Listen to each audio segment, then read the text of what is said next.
ঈদ মানেই বাড়ি আর বাড়ি মানেই ঈদ। দীর্ঘ ৩ বছর পর আজ বাড়িতে যাচ্ছি। আমার হোম টাউন কোথায় সেটা অলরেডি সবাই জানেন। আমার হোম টাউন পিরোজপুর। শৈশবের যত স্মৃতি বিজড়িত দিন সবই আমার পিরোজপুরেই কেটেছে। আসসালামু আলাইকুম এভরিওয়ান, সবাই কেমন আছেন? কি অবস্থা সবার? এই যে কাপড় চুপড় সব বের করে ফেলছি, এখন সব গুছাবার পালা। লাকিজ নিয়ে এলাম আর এর ভিতরেই এখন সব কিছু ভরে দেখতেছি যে জায়গা আর খালি নাই, এত পরিমাণে নিছি। আসলে আমি যাওয়ার জন্য খুবই পাগল, আবার যাওয়ার পরে আসার জন্য খুবই পাগল। যাই হোক, পিরোজপুর গেলে আমার সব থেকে অনেক বেশি মজা লাগে। আর এই যে সেরি খেটে রেডি হয়ে একদম ভোরবেলা বের হয়েছি, তখন বাজে 6:30 সম্ভবত। আম্মু আর মামা হচ্ছে আমাদেরকে আগাই দিতেছিল। তো আমরা এখন সিএনজিতে উঠে পড়ছি আর আজকে যাচ্ছি ফার্স্টে সায়দাবাদ। ওখান থেকেই হচ্ছে আমরা মূলত গাড়িতে উঠবো। একদম সকালবেলা যাচ্ছি আর ওয়েদারটা এত ভালো ছিল। এটা হচ্ছে সংসদ ভবনের রাস্তা। যাই হোক, আমরা কিন্তু সাকুরা কাউন্টারে চলে আসছি আর অনলাইনে হচ্ছে আমরা টিকিট কেটেছিলাম।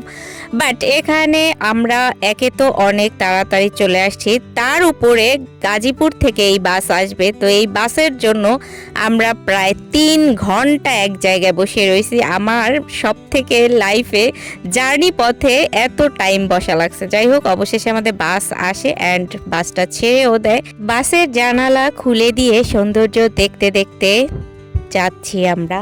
আমাদের বরিশাল পিরোজপুরের এই রাস্তাটা এত সুন্দর, আপনি এটা সৌন্দর্য দেখতে দেখতেই একদম চলে যেতে পারবেন অনায়াসে, কোনো ধরনের বোরিং ফিল হবে না। বাসের ভিতরে বসে আব্বু আম্মুকে অনেক মিস করতেছিলাম। তারা দুইজন ঢাকায় রয়ে গেছে, এখন তারা আসবে বলেছে, কিন্তু আসবে কি না আদৌ জানি না। তবে আমি স্টিল নাও তাদেরকে মিস করতেছি। যাই হোক, এই হচ্ছে আমাদের বরিশাল পিরোজপুরের পদ্মা সেতু। অনেকেই এসে আবার দাবি করবে তাদের জন্য করা হয়েছে। যাই হোক, ওই পারের সবার জন্যই করা হয়েছে এটা। তবে পদ্মা সেতু হয়ে আমাদের বাড়ি আরো বেশি কাছাকাছি হয়ে গেছে। আগে যতক্ষণ সময় লাগতো তার থেকে 1 থেকে 1.5 ঘন্টা সময় কম লাগে। আর বিশেষ করে ঈদ টাইমে তো অনেক বেশি সময় লাগতো। আর এই যে এখানে একটু ব্রেক দিয়েছিল 10 মিনিটের জন্য, যেহেতু আমরা রোজা, সো এখানে নেমে খাবো না আর কোথাও যাবো না। তো আবার হচ্ছে গাড়ি ছেড়েও দেয় অ্যান্ড আমরা আবার চলা শুরু করি পিরোজপুরের উদ্দেশ্যে। আমাদের পিরোজপুরের রাস্তাগুলো যে এত সুন্দর, অলরেডি কিন্তু আমরা পিরোজপুরের ভিতরে চলেও এসেছি।